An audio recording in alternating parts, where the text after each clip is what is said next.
Mumtaz TV bersama menegakkan sunnah.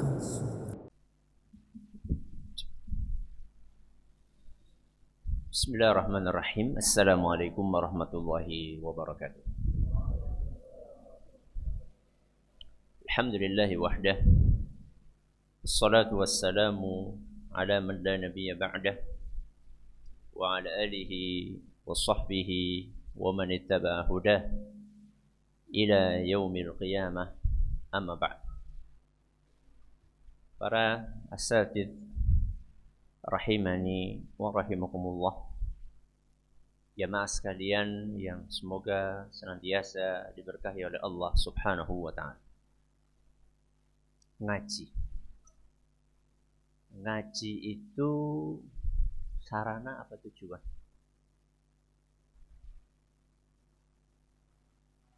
Sarana atau tujuan? Ijma? Enggak ada khilaf. Sarana. Oke. Tujuannya apa? Beramal. Baik. Ngaji adalah sarana. Tujuannya beramal. Dalilnya apa?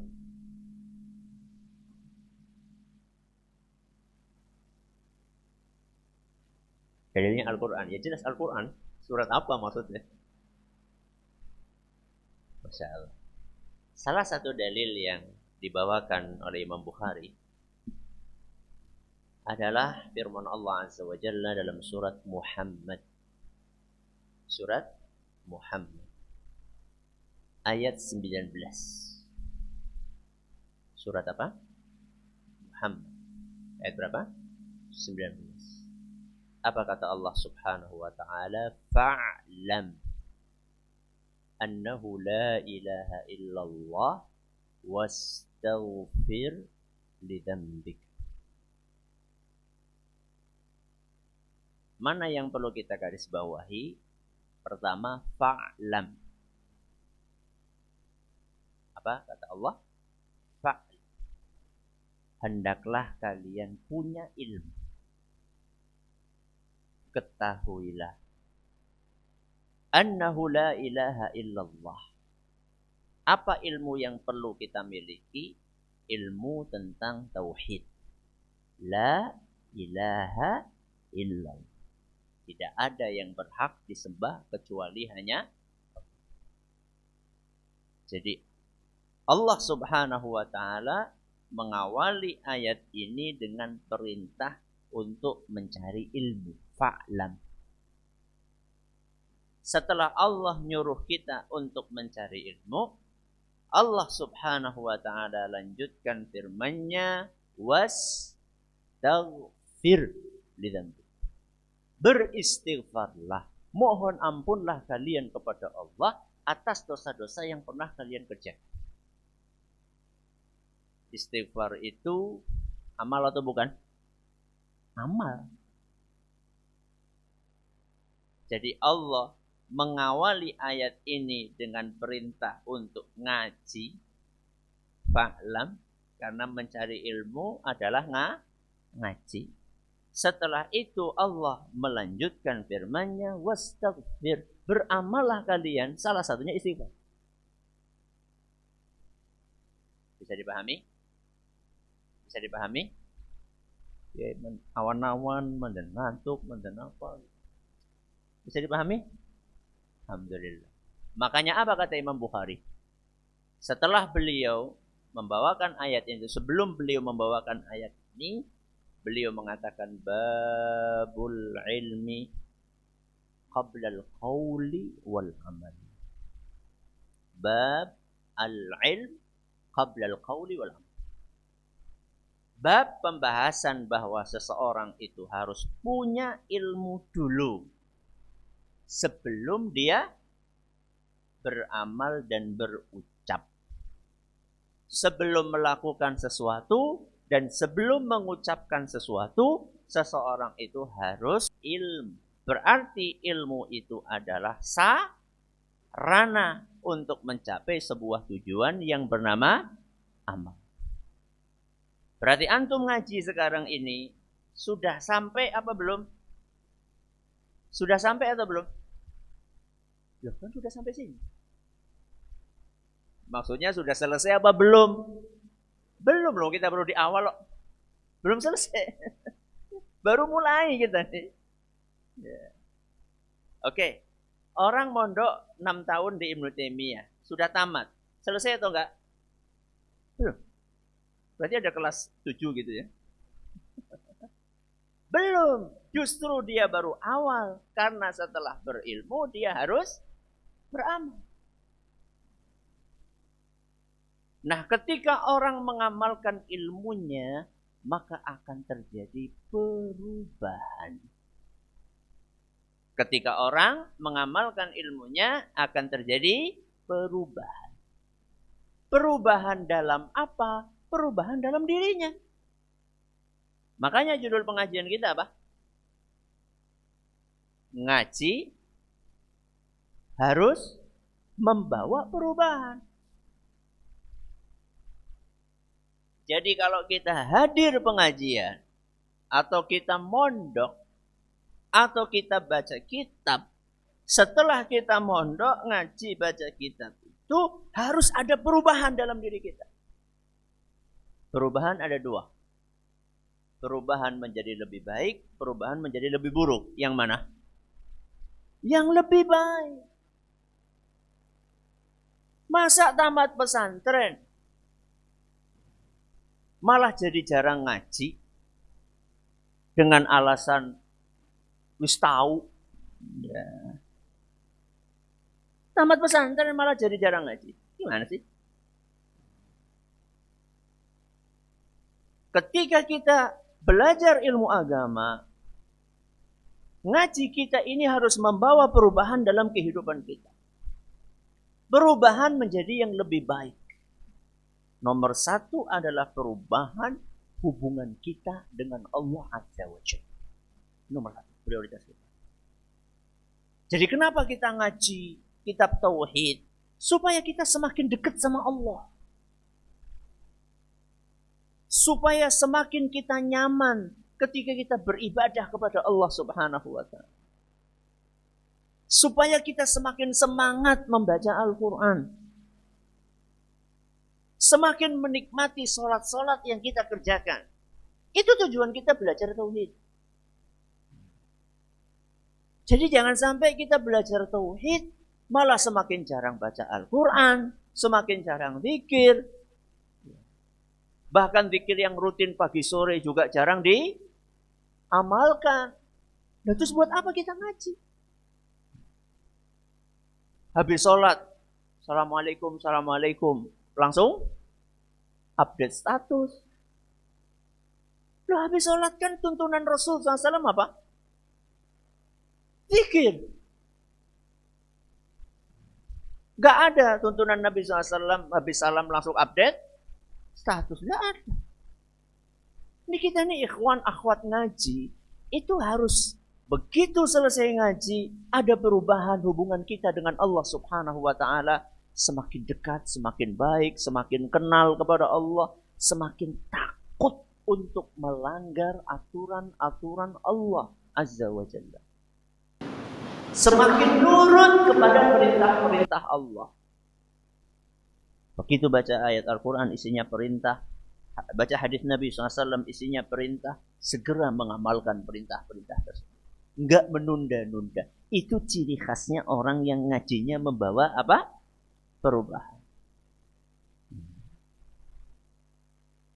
Setelah kita ngaji, kita jadi rutin minimal sehari baca Al-Quran berapa? Berapa? Seikhlasnya. Berapa coba? Sehari minimal berapa? Selembar? Astagfirullah. Selembar. Baca WA berapa lembar?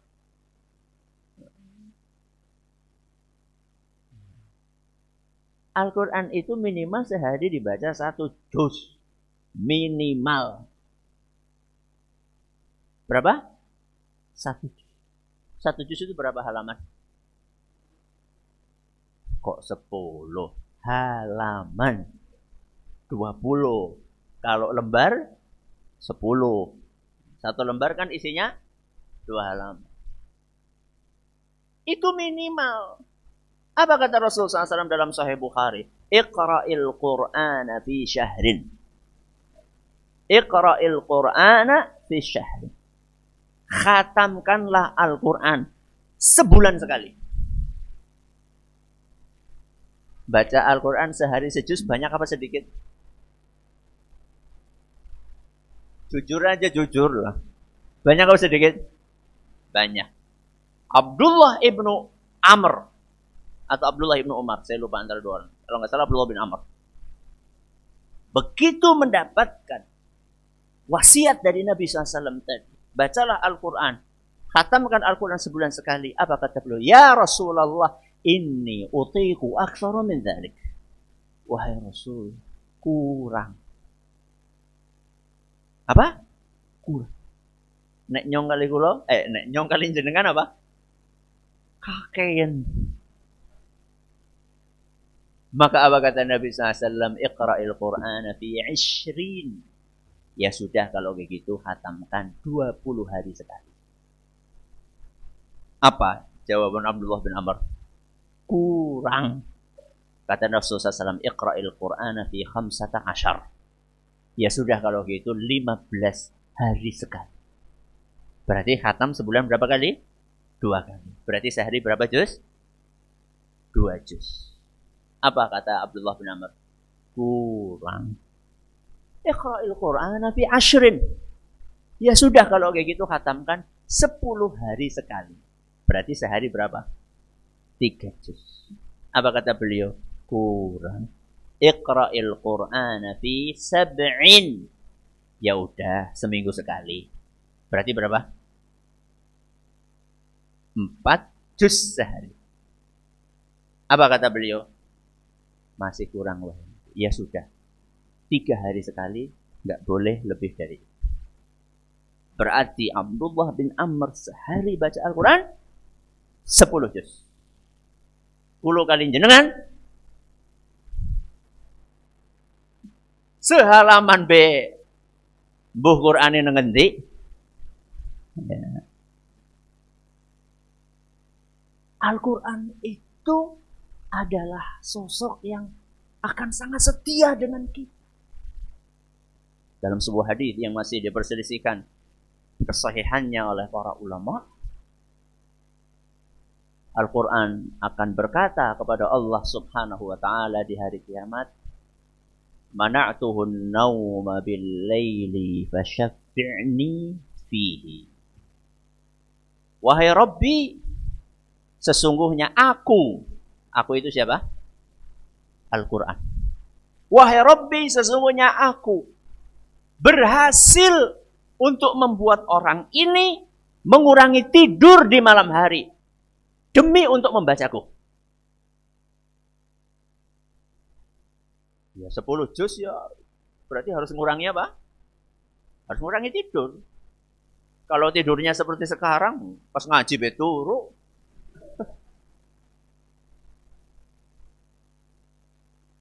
Gimana nggak akan berkurang tidur?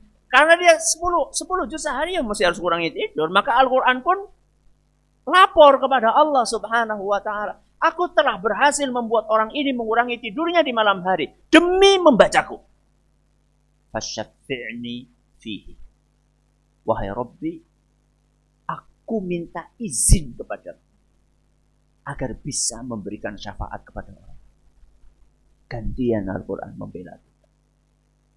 Dulu ketika kita di dunia mementing-mentingkan Al-Quran, nanti di akhirat Al-Quran akan mementing-mentingkan kita. Dulu ketika di dunia kita memprioritaskan Al-Quran, nanti di akhirat Al-Quran akan memprioritaskan kita. Jadi teman setia itu bukan HP. Teman setia itu adalah Al-Quran.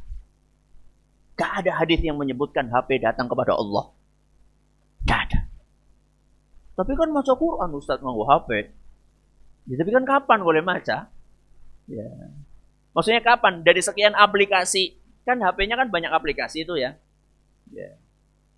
banyak aplikasi. Nah, dari sekian aplikasi 10, 20, 30 aplikasi Al-Qur'an itu dibuka sehari berapa kali? Lebih banyak mana buka aplikasi Al-Qur'an sama YouTube sama apa lagi? WA sama Facebook, lebih banyak mana coba? Ini yang pertama, ngaji harus membawa perubahan menuju kebaikan. Yang pertama, perubahan hubungan kita dengan siapa? Dengan Allah. Yang kedua, yang harus berubah dalam kehidupan kita setelah ngaji adalah perubahan hubungan kita dengan sesama. Hubungan kita dengan siapa? Sesama. Jadi kalau tadi ke atas, hablum minallah, sekarang adalah kepada sesama, hablum minannas. Jadi orang yang ngaji, orang yang mondok, itu setelah ngaji, setelah mondok, harus ada perubahan di dalam sikap-sikapnya kepada sesamanya. Sesama itu kan banyak. Dari sekian banyak sesama manusia ini, yang paling berhak untuk mendapatkan perubahan positif dalam perilaku kita setelah ngaji, siapa? Orang-orang yang terdekat dengan kita. Siapa itu? Bapak dan ibu. Terus? Suami atau istri. Terus? Anak-anak kita. Terus? Kakak, adik kita. Baru kerabat-kerabat yang lain. Jadi ketika kita ngaji, yang pertama kali harus bisa menikmati perubahan sikap kita adalah ayah dan ibu kita. Sebagian ikhwan, wah, bapak kalau ibu urung ngaji. Ustaz, bapak ibu saya belum ngaji. Oke. Bapak ibu antum muslim muslimah enggak? Muslim muslimah, mau KTP ini Islam. Coba lihat di dalam Al-Qur'an. Kita disuruh berbuat baik kepada orang tua yang muslim dan muslimah atau juga berbuat baik kepada orang tua yang kafir. Yang mana? Dua-duanya. Orang tua kita belum ngaji, itu masih muslim muslimah. Ana tanya sama antum, muslim muslimah dengan orang kafir, levelnya tinggi mana? Muslim muslim. Apa kata Allah Subhanahu wa taala dalam Al-Qur'an surat Luqman ayat 15? Wa in jahadaka ala an tusyrika bi ma laysa laka bihi ilmun fala tuti'huma. Andaikan kedua orang tuamu memaksamu, jahadaka, memaksamu, bukan hanya nyuruh, memaksamu untuk berbuat syirik, fala tuti'huma. Jangan engkau patuhi. Banyak ikhwan berhenti di sini. Enggak dilanjutkan. Padahal ada kelanjutannya. Apa kelanjutannya? Wasahibhuma fid dunya ma'rufa. Dan bersikaplah di dunia ini kepada kedua orang tuamu ma'rufa. Dengan sikap yang ma'ruf. Sikap yang ma'ruf itu seperti apa? Ya semua yang baik, ucapan yang baik, ngasih duit yang baik, bersikap yang baik, berbuat yang baik. Sehingga Al-Qur'an ini ya ma'rufa itu kalimat yang mencakup seluruh perbuatan baik seorang anak kepada orang tuanya. Sudah ngaji masa nganter ibu belanja kemana? Ke pasar malu bawa kresek. Ya. Isin lotat, isinya kangkung, apa maning? Terong, isin. Terus kok sing nang omah sing mangan siapa?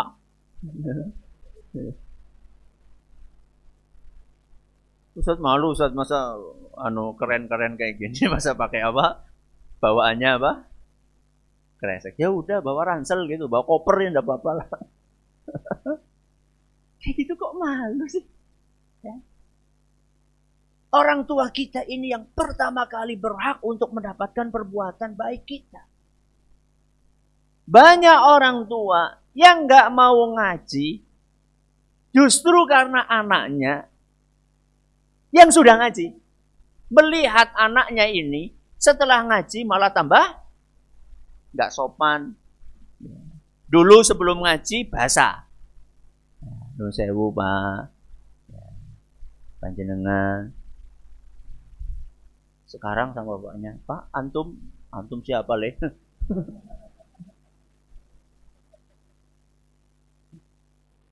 Ikhwan-ikhwan kita ini lucu ya. Manggil sesama ikhwan, manggilnya Bu. Ya. Sesama akhwat, manggilnya Om. Tahu nggak kenapa? Karena nggak tahu namanya. Ya. Jadi supaya menutupi kekurangan nggak tahu nama, manggilnya apa? Bu, Abu maksudnya. Orang di luar sana, orang awam, lanang kok dipanggilnya Bu ya. Sing wadon malah diceluknya apa? Ya. Wong krungune apa? Om. Ya. Wong wadon diceluknya Om. Untuk menutupi nggak kenal nama gitu loh. Ya pengen namanya siapa? Kalau mau panggil Ummu enggak masalah, siapa Ummu siapa yang lengkap gitu. Kan banyak. Abu juga banyak, Abu siapa kan banyak. Maka ketika kita sudah ngaji, orang tua kita harus bisa merasakan dan bahkan tertarik untuk ngaji karena melihat perubahan perilaku baik anaknya. Seharusnya orang tua itu setelah kita ngaji, dia akan bertanya, "Leh, kamu ini setelah ngaji kok tambah sopan ya, tambah manut, ya, tambah nurut, dikongkon apa-apa gelem, kokon belanja gelem, ya, kongkon mijeti gelem, disuruh ani mau, disuruh itu mau, semakin rajin nyapu, ngumbai, ngasai. Kamu nih ngajinya di mana Toleh? Bapak pengen ngaji sama kamu." Itu seharusnya yang terjadi. Bukan malah sebaliknya. Kok sih ngajinya neng dia jadi kiye? Itu kayaknya jadi teroris ya kayaknya. Karena nggak ada perubahan dalam diri kita kepada orang tua kita. Ini adalah orang terdekat kita. Siapa? Orang tua kita. Selanjutnya adalah siapa tadi? Pasangan. Ya, pasangan hidup kita.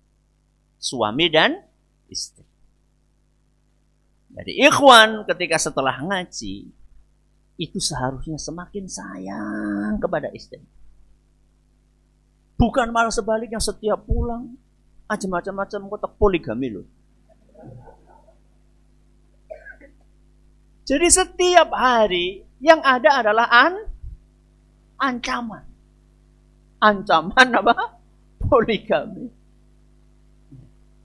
Ustaz berarti nggak boleh poligami? Ya boleh, tapi antum ini sudah mampu apa belum? Gitu. Nggak apa-apa poligami, boleh-boleh aja. Tapi ketika kita sudah ngaji, istri kita harus bisa merasakan, Masya Allah suami saya sekarang, setelah ngaji itu kalau diajak ngobrol nyaman. Ada sebagian suami, kalau diajak ngobrol sama istrinya, matanya kemana? Matanya ke HP. Gak asik. Gak asik ngobrol, yang satunya cuek. Matanya kemana, ngobrolnya kemana. Bahkan di momen kebersamaan di meja makan pun masing-masing pegang HP. Ya pada baik lanang wadon. Suaminya iya, istrinya iya. Ya minimal lah ya. Syukur-syukur sih jangan minimal, syukur-syukur maksimal. Minimal itu momen-momen kebersamaan. Seperti apa contohnya? Makan, ya, momen kebersamaan bareng-bareng, ya, di meja makan atau makan bareng-bareng di nampan. Minimal di momen-momen kebersamaan itu barang yang satu itu diapain? Disingkirkan.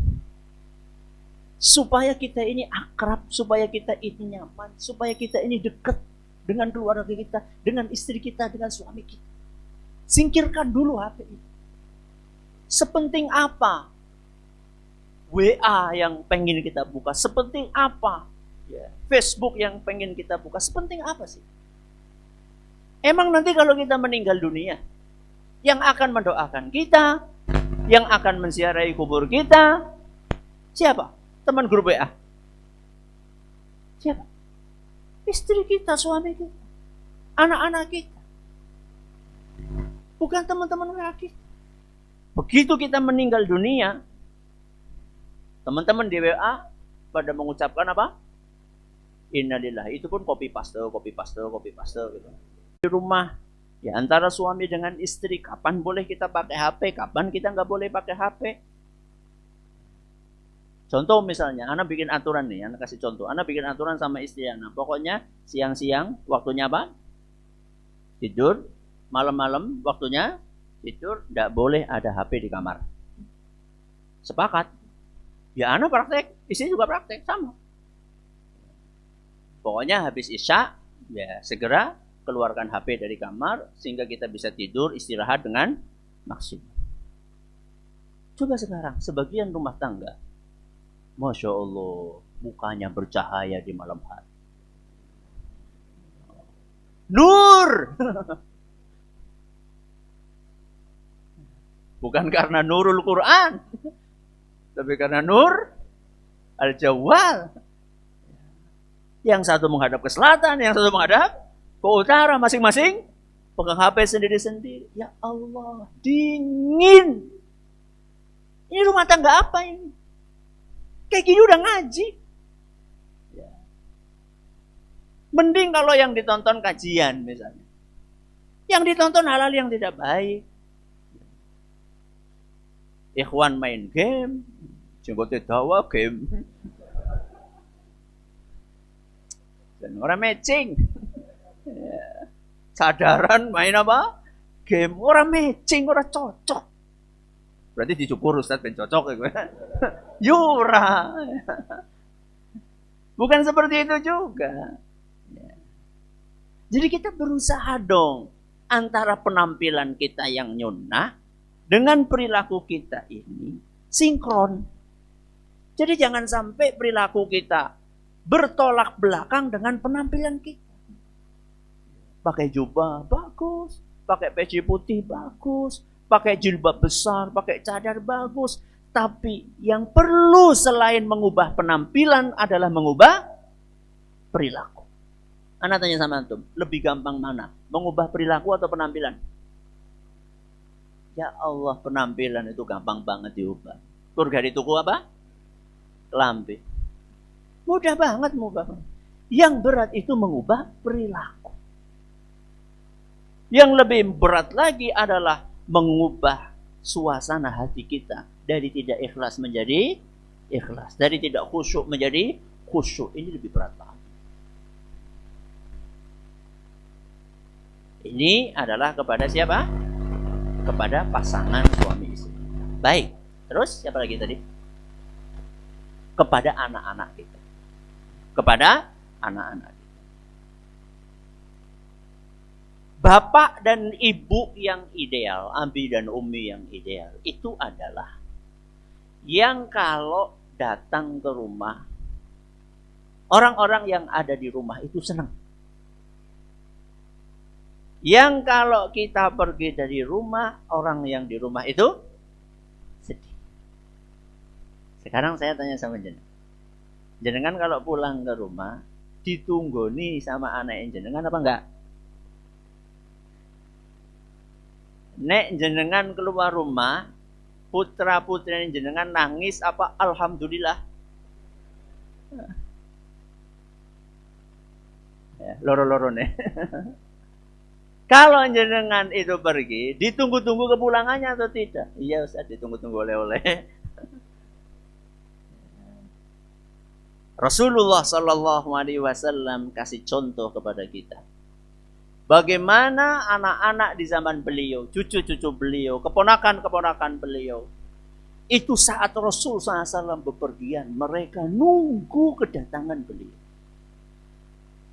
Diceritakan oleh Abdullah bin Ja'far.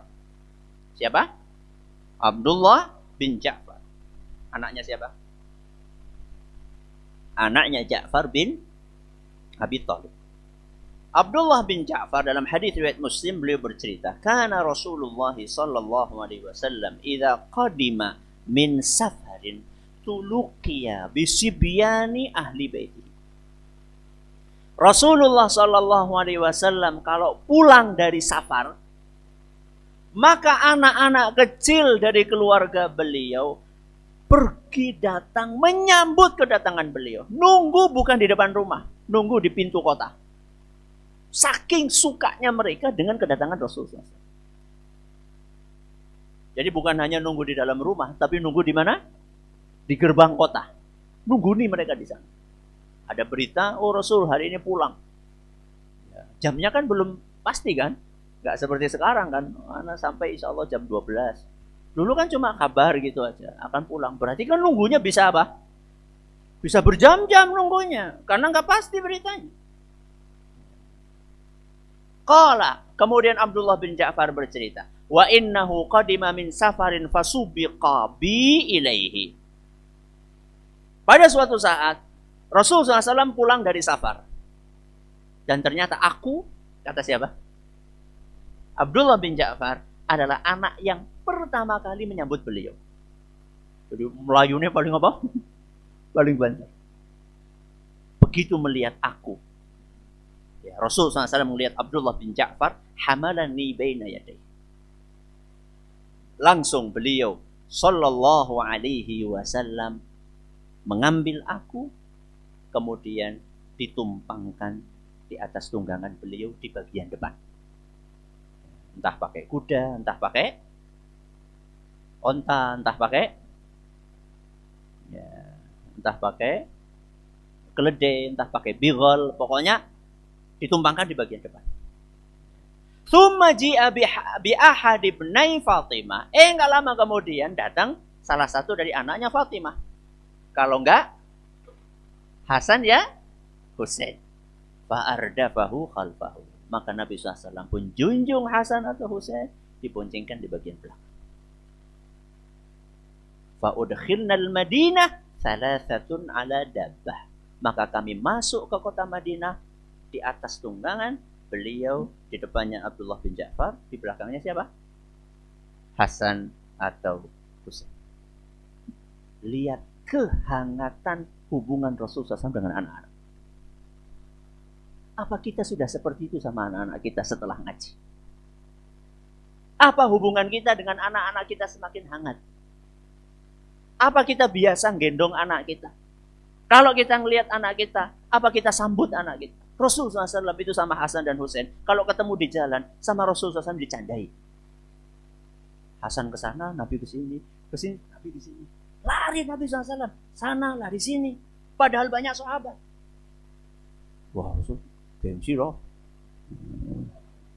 Ikhwan ngaji masa kayak gue. Rasul SAW, ikhwan ngaji. Rasul SAW melakukan itu, bercanda dengan anaknya, mengakrabkan diri dengan anaknya, memeluk anaknya, gendong anaknya. Bahkan Fatimah putrinya yang sudah gede, kalau datang Fatimah ke rumah Nabi SAW, Rasulullah SAW berdiri menyambut kedatangan Fatimah, mencium Fatimah. Fatimah pun juga sama.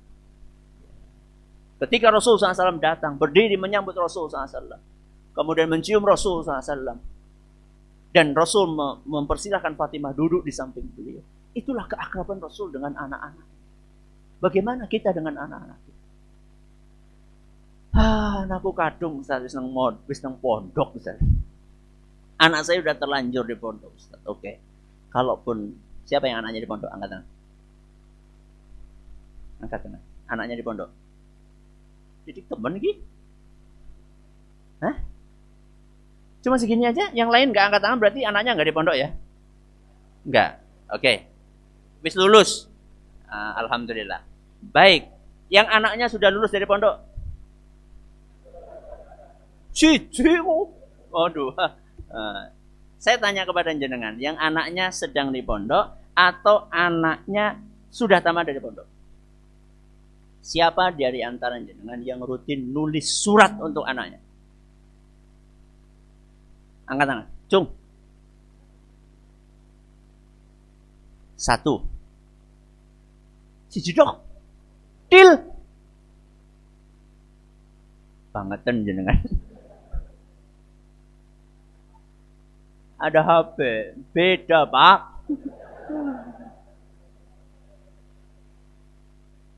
Ada sebagian orang tua, Ustaz, saya kan kurang mampu, Ustaz. Kalau saya rutin jenguk anak saya, ya biayanya kan nggak ngoyok, Ustaz, nggak cukup. Oke lah. Memang kalau masalah biaya nggak masalah. Kalau karena alasannya biaya nggak apa-apa. Tapi ngirim surat si pira. Ngirim surat itu berapa? Apa Ustaznya ngirim? Ya ngirim. Masa aku ngomong orang? Anak saya mungkin sekitar satu ya mungkin baru sekitar yang nomor 3 ya nomor 3 sekitar 1,5 tahun.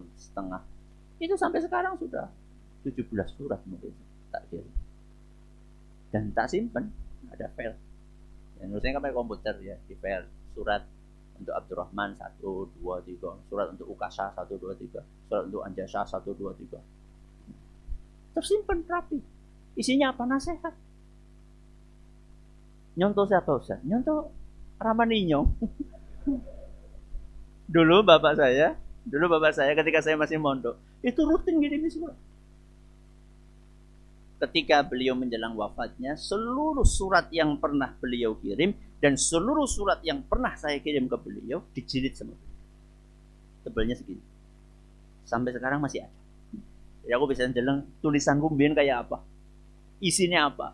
Paling umum, paling baku setelah tanya kabar, basa-basi, NB. Apa? Ngirim paket. Isinya susu apa-apa. Ternyata anakku sih pada baik. Tapi yang penting itu adalah nasihat. Antum tahu, ketika anak dapat surat dari orang tuanya, anak dulu ngerasain, ketika dapat surat dari orang tua, itu Masya Allah, seneng banget. Nasihatnya paling ya sama, itu nasihatnya diulang-ulang, tapi beda. Ada getaran jiwa yang bisa kita rasakan. Bahkan surat itu bisa dibaca sekali, 2 kali, 3 kali, 4 kali. Bahkan kita simpen ketika kita lagi males apa?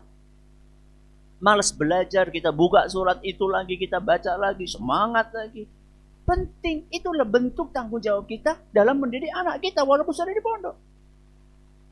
Jadi jangan sampai kita masukin ke pondok, setelah itu wis gitu. Jadi kita pikir pondok itu kayak laundry. Metu-metu wis dadi sudah licin, sudah disetrika, sudah wangi. Pak putrane jenengan nang pondok ndi? Nang endi ya kelalen ya. Nanti kelalen anaknya nang endi ya Allah ya Rabbi. Kalau sampai lupa anaknya mondok di mana, apalagi bayar SPP. Ya lebih kelalen maning. La ilaha illallah. Ya. Harus ada apa? Perubahan dalam kehidupan kita kepada orang-orang terdekat dengan kita. Termasuk juga kepada tetangga kita, termasuk juga kepada rekan kerja kita, termasuk kepada teman-teman kita yang mungkin di antara mereka belum ngaji. Ya. Jadi maksimalkan kita untuk berakrab dengan orang lain kepada sesama muslim terutama. Apa kata Rasul sallallahu alaihi wasallam dalam hadis yang diriwayatkan oleh Imam At-Tabarani dalam kitab beliau Al-Mu'jamul Awsat, dan hadis ini dinyatakan hasan oleh Syekh Al-Albani, al-mu'minu ya'laf wa yu'laf. Apa kata beliau? Al-mu'minu ya'laf wa yu'laf. Mukmin itu, mukmin sejati, berarti levelnya lebih tinggi daripada apa? Muslim. Kan levelnya kan muslim, terus apa? Mukmin, terus muslim. Mukmin sejati kata beliau adalah yang mudah akrab sama orang lain. Dan orang lain mudah akrab dengan dia. Itu mukmin sejati.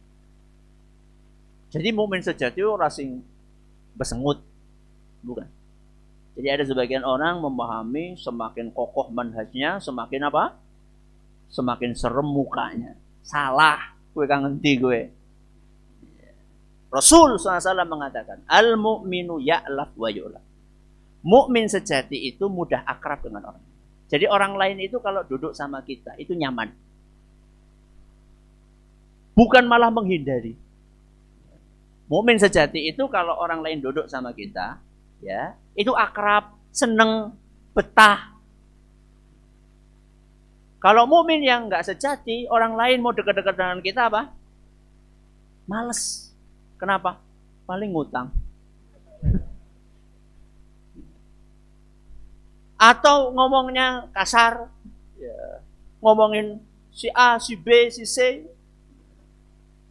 gak enak, omongannya itu gak nyaman. Itu bukan mukmin sejati. Mudah-mudahan apa yang kita pelajari hari ini bermanfaat. Masih sisa beberapa belas menit. Silakan kalau ada yang mau tanya, bisa disampaikan pertanyaan.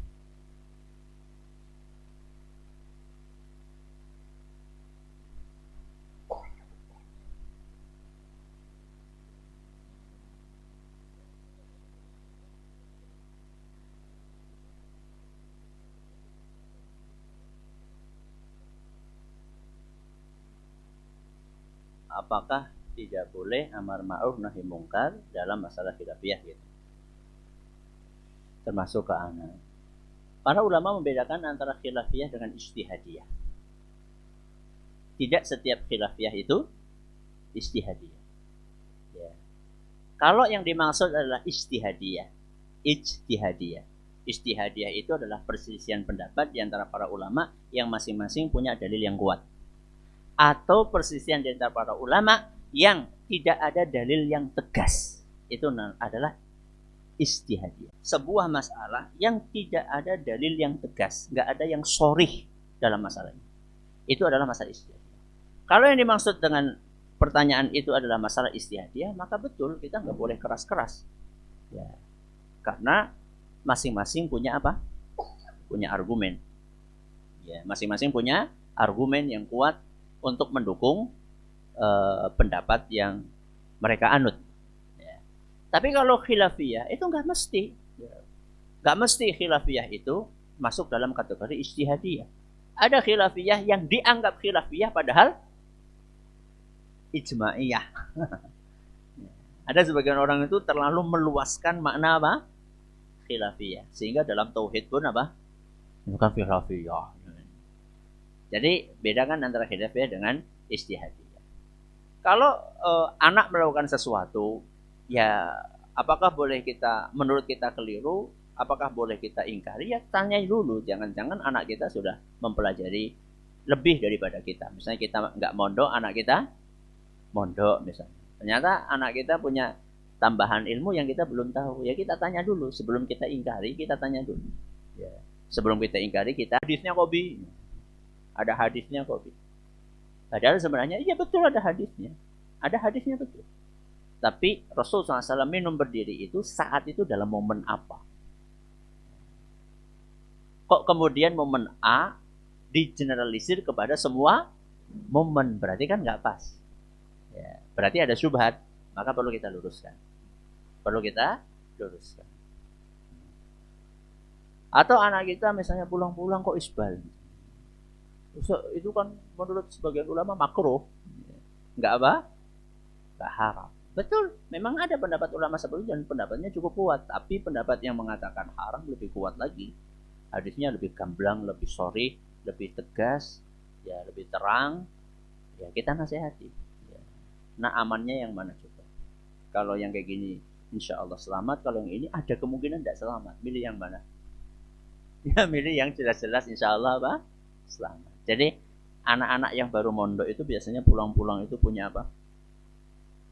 Punya dalil. Yang kadang-kadang kurang pas. Ustaz, anak saya sudah 2 tahun sekolah tapi masih ditunggui sama uminya.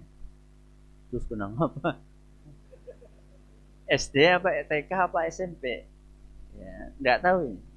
Ya, SD apa TK apa SMP? Kalau TK ya masih wajar lah. Ya. Kalau SMP ya kebangetan. Apa maning SMA Ya. Jadi ini pertanyaannya masih belum masih belum jelas, belum spesifik. Betul. Apa Ustaz, Ana seorang pengajar TPQ. Murid-murid anak kebetulan orang tuanya masih awam-awam sebagiannya, begitu pula anak-anaknya. Materi apa saja yang perlu diulang-ulang kepada mereka? Ya tentunya materi baca Al-Quran. Yang kedua materi akhlak. Materi apa? Akhlak. Nanti pelan-pelan kalau orang tua melihat anaknya pintar baca Quran dan akhlaknya baik, orang tua akan senang. Kalau sudah senang, kita ajarin akidah, insya Allah akan lebih masuk. Ya. Jadi usahakan kalau kita ngajarin anak-anak yang masih awam seperti ini, itu jangan langsung ngajarin sesuatu yang bisa menimbulkan polemik berkepanjangan. Misal ngajarin cara sholat, langsung kita serang masalah apa? Usolli misalnya. Ya, anak pulang baru hari pertama nih. Hari pertama ngaji TPQ. Abi, bid'ah. Masya Allah. Baru aja bubar. Ada tahapannya, ada prioritas. Ya, ada prioritas. Bukan berarti itu nggak diajarin, tapi ada tahapannya. Nggak hari pertama langsung itu. Ya. Jadi ajarin Al-Quran, ajari akhlak yang baik. Nanti ada perubahan. Lama-lama orang tuanya akan senang melihat perubahan yang signifikan dalam diri anaknya. Akhirnya akan lebih mudah menerima apa yang disampaikan oleh Ustadz. Ustadz, bagaimana sikap saya ketika berpapasan melewati akhwat yang tidak memakai kerudung? Ghaddul basar. Ya, menundukkan pandangan mata. Ya, menundukkan pandangan mata sehingga tidak membuat penyakit di dalam hati kita. Kalau Anda bisa menasehati, ya dinasehati. Kalau Anda merasa belum bisa menasehati, ya minimal didoakan supaya dapat hidayah.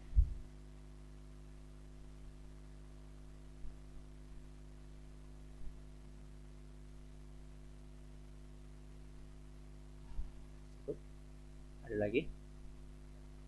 Ya.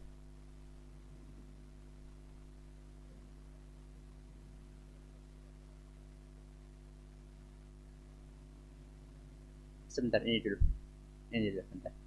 Diulang. Apa? Waalaikumsalam.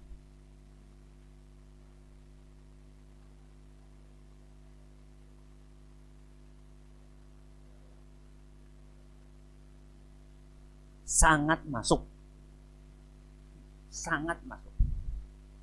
Jadi sebagian orang itu mempersempit makna apa? Silaturahim. Jadi nek silaturahim kuwi maksudnya mengone budene, bulike. Mengene anake kudu silaturahim. Lucu, justru anak itu orang yang paling berhak disilaturahimi. Silaturahim. Silatu apa? Nyambung. Rahim siapa? Gue metu bayi, gue nyimpen bayi. Maksudnya apa? Nyambung, gue nyimpen bayi. Kepriwe maksudnya? Menyambung hubungan kekerabatan. Loh, yang paling dekat sama kita kan darah daging kita, apa? Jadi silaturahim itu kata para ulama ada yang level wajib, ada yang level sunnah. Salah satu yang levelnya wajib adalah silaturahim kepada orang tua, kepada anak. Jadi kalau antum itu niat mengunjungi anak, walaupun modalnya lumayan apa? Lumayan gede. Niat antum adalah untuk silaturahim, maka rizki antum akan diluaskan sendiri. Bukankah Rasul Shallallahu Alaihi Wasallam menyampaikan bahwa silaturahim itu akan memperluas istri? Oh, rizki. Ya bisa awan jadi. Memperluas rizki dan memanjangkan termasuk antum itu bayar SPP, itu meluaskan rizki. Betul. Apa kata Rasul SAW ketika ada kakak adik yang Adiknya belajar, yang kakaknya kerja untuk membiayai adiknya. Apa kata Rasulullah SAW? La'allaka turzaku bihi. La'allaka turzaku bihi. Kamu itu ngomong kepada siapa Rasul? Kakaknya. Kan yang mondok siapa? Adiknya. Yang biayai kakaknya. Rasul berkata kepada kakaknya, la'allaka turzaku bihi. Kamu itu dapat rezeki lancar. Itu karena kamu biayai adikmu. Berarti jenengan itu kalau nggak bayar SPP, rezekinya jadi seret. Marem.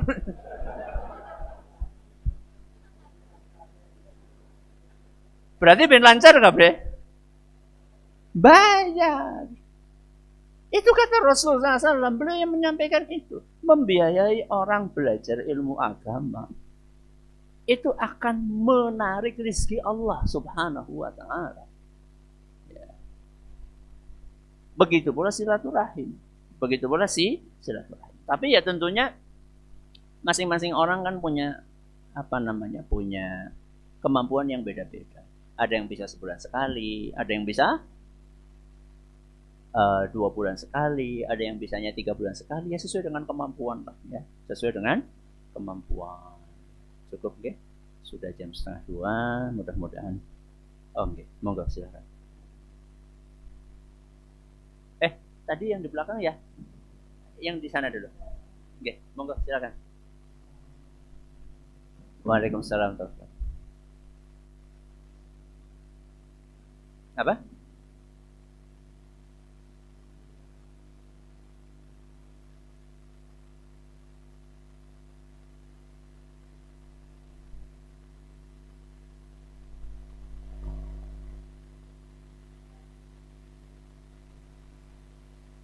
Kena apa?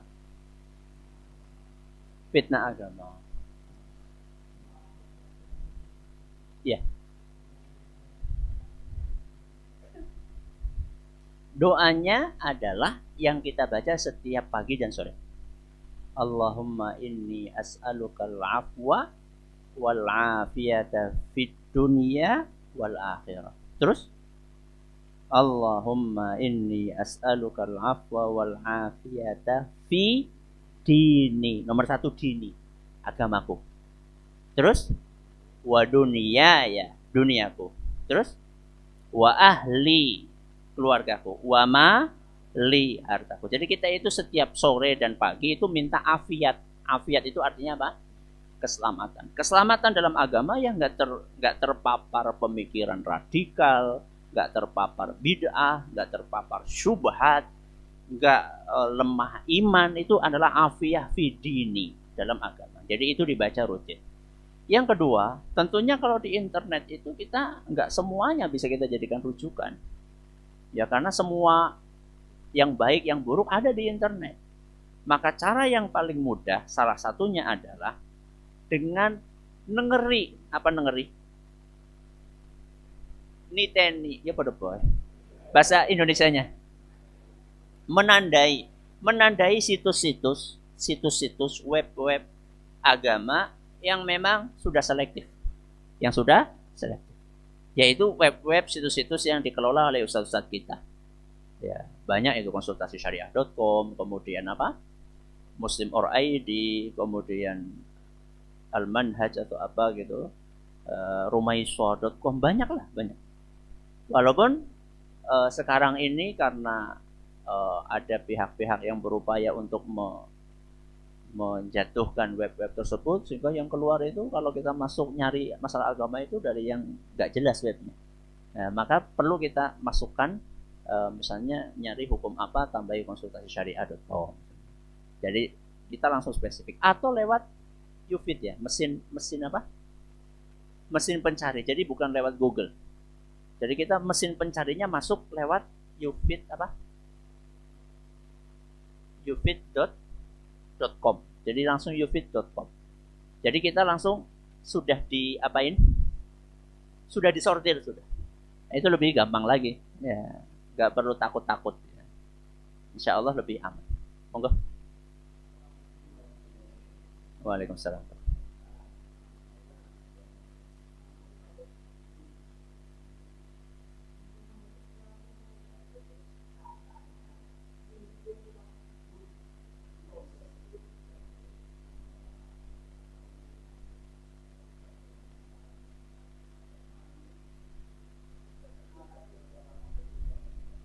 Waalaikumsalam.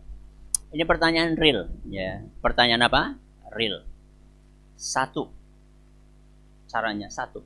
Orang tuanya harus nyontoni. Orang tuanya harus apa? Nyontoni. Nyontoni apa? Enggak kecanduan HP. Orang tua berarti siapa? Bapak dan ibunya. Bapak ibunya harus konsisten. Dan ini malah kadang-kadang lebih berat daripada mengubah anak. Mengubah wong tuanya lebih angel. Jadi anak akan cemburu dong. Anak akan cemburu. Masa Abi Umi boleh, aku nggak boleh. Padahal aku sudah mondok 6 bulan. Abi Umi 6 bulan pakai HP terus.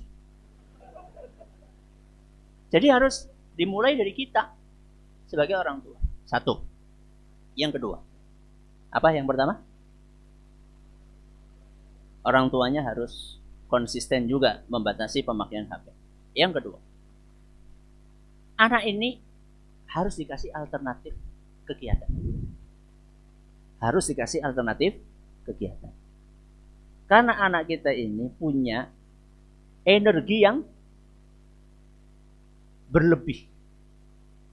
Harus ada penyaluran. Maka kita sebagai orang tua berusaha untuk mengusahakan alternatif-alternatif kegiatan. Dan tidak harus alternatif kegiatan itu yang sifatnya agama. Maksudnya nggak harus yang sifatnya ngaji, baca Quran. Bisa aja yang lainnya, olahraga juga boleh. Ya, beternak juga boleh. Ya, atau melihara ikan juga boleh. Anak menyalurkan hobi, pit-pitan. Ya, atau main bola. Daripada nonton bola, mendingan apa? Main bola. Kata Syekh Masyhur, ya, bola itu dimainkan lebih menyehatkan daripada ditonton.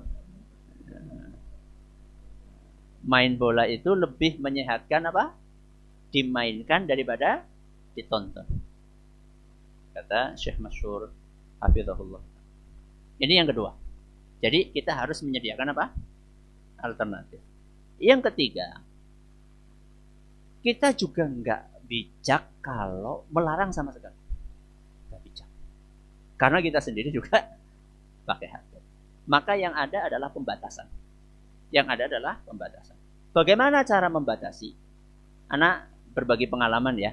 Anak berbagi pengalaman dengan antum. Kalau anak cara membatasinya adalah sehari kalau dia mencapai target setoran Al-Quran yang kita pasang, ya, masing-masing beda-beda. Ya.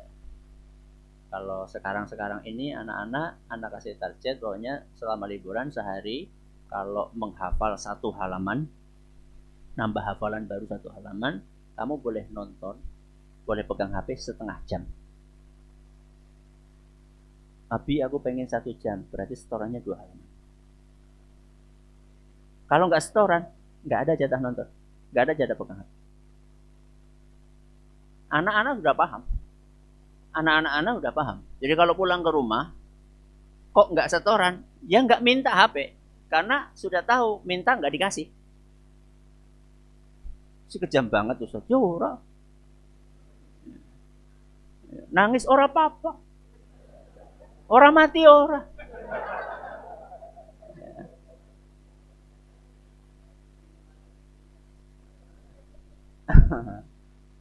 Ya daripada kita kalau kita suruh milih ya antara TV yang umumnya sama HP yang bisa di setting, maksudnya bisa di filter, itu bisa lebih baik HP, bisa lebih baik HP kalau kita kasih apa namanya filter. Karena kita bisa milih kan. Kalau di televisi kan nggak bisa milih. Kalau di televisi kita ini disetting sama siapa? Sama stasiunnya, karena dia menayangkan acara-acara yang dia atur sendiri. Jadi kita diatur sama TV. Kalau HP kita mengatur gitu loh. Itu bedanya. Ya, itu bedanya. Termasuk yang bisa ini kita kembali ke yang kedua. Saya lupa tadi. Termasuk yang bisa menyalurkan waktu anak di rumah itu adalah buku. Jadi kita harus banyak beli buku untuk bacaan anak. Ya memang keluar duit, ya enggak apa-apa. Daripada kita rusak anak, mendingan kita keluar duit. Itu anak cerita sedikit ya, buku khusus bacaan, buku cerita, buku itu di rumah itu mungkin ada berapa rak itu. Jadi bukan berapa biji, berapa rak buku cerita. Jadi di rumah itu anak itu kalau lagi nggak setoran ya udah dia baca buku-buku cerita gitu. Sehingga waktunya itu bisa tersalurkan untuk hal yang lebih positif daripada main HP. Jadi 3 ya. Yang pertama apa tadi? Orang tuanya harus konsisten membatasi. Yang kedua, anak dikasih alternatif kegiatan. Yang ketiga, kita memberi syarat batasan. Kita memberi batasan. Dan batasan itu bukan hanya waktu, termasuk juga batasan mana yang pantas dilihat. Jadi anak itu harus tahu, Le, kamu bisa nggak bedakan yang baik sama yang buruk? Ditanya sama. Bisa, Bi. Coba apa yang baik? Yang baik ini. Yang nggak baik apa? Ini. Tahu ya? Sudah kayak gitu, nanti kalau perlu, ya anak itu pakai HP-nya di samping kita. Anak pakai HP-nya di samping kita. Kita sambil ngawasi. Kalau kita suatu saat nggak bisa ngawasi, maka setelah anak pakai HP, kita apa? Kita lihat story. Di story-nya kita lihat. Apa yang ditonton, baik atau nggak baik. Jadi kita itu memang hidup di zaman ini harus siap capek. Daripada anak kita rusak. Kalau sudah rusak, kadung rusak, angel. Boleh? Dan.